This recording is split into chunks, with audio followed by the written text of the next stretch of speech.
నిన్న జగన్మోహన్ రెడ్డి గారు మన మాజీ ముఖ్యమంత్రి వర్యులు ఏం మాట్లాడారో అందరూ గమనించారు. అసలు ఇంతకంటే జోకర్ రాజకీయము ఎక్కడా ఉండదేమో. ఆఖరికి ఆయనకి బేసిక్ మ్యాథమెటిక్స్ కూడా ఆయనకు అర్థం కావడం లేదు. $9 విలువ ఎంత అండి? ఎంత ఉంటుంది? 850-900 ఉంటుంది అంతే. ఈయనకి 72,000 అంట. నిన్న పరకామణి దొంగతనం గురించి ఆయన మాట్లాడుతూ అంటారు, అక్కడ పోయింది ఎంత? $9 కదా, అంటే 72,000. అది కూడా స్క్రిప్ట్, మాట్లాడేది మొత్తం తప్పు తడకలే, అసలు సబ్జెక్ట్ ఏముండదు. దాని మీద మళ్ళీ రాసుకొని వచ్చి ఇట్లా చూస్తూ చదువుతాడు ఆయన.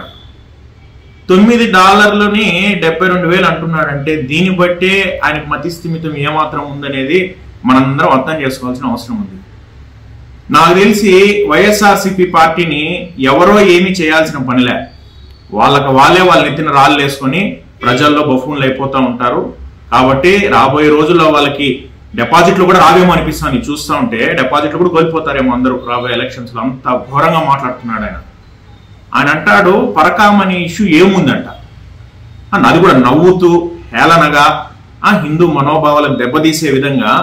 ఈరోజు అది దేశం కాదు కదా, ప్రపంచం అంతటా సెన్సేషనల్ కేసు అది.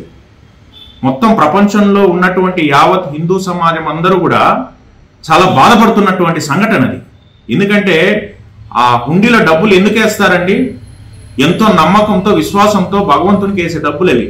అటువంటి దాంట్లో చోరీ జరిగితే ఆయన నోటుకు వచ్చినట్లు ఏముంది, ఒక చిన్న ఇదే కదా, 14 కోట్లు రాసిచ్చినారు కదా. అసలు అయ్యా నువ్వేమన్నా నీకు మతిస్థిమితం ఉందా? అసలు ఆ కేసు గురించి నీకు ఒక బేసిక్ డీటెయిల్స్ అన్నా తెలుసా? $9 కాదు నాయన, అక్కడ ఎంతో జరిగింది. సిట్టు విచారణ ఆల్రెడీ చేసి హైకోర్టుకి సమర్పణ కూడా ఇచ్చున్నారు. త్వరలో అందరికీ శిక్ష కూడా పడుతుంది. మీ వాళ్ళు చేసిన తప్పులన్నీ బయట వస్తాయి దాంట్లో. అంత హేళనగా మాట్లాడుతున్నారంటే దీంట్లో హిందువులు ఇప్పుడన్నా మీరు మేలుకొని ఆ పార్టీకి సపోర్ట్ చేస్తున్నటువంటి హిందువులందరూ కూడా తెలుసుకోవాలి ఆయన ఎంత దిగజారి మాట్లాడుతున్నాడు, ఎంత హేళనగా మాట్లాడుతున్నాడు. ఏముందంట ఇంకా అంతకంటే ఎగ్జాంపుల్ అవసరంలా. నిన్న ఆయన చేసినటువంటి స్టేట్మెంట్స్, ఆయన మాట్లాడినటువంటి విధానం చూస్తే ఎవరైనా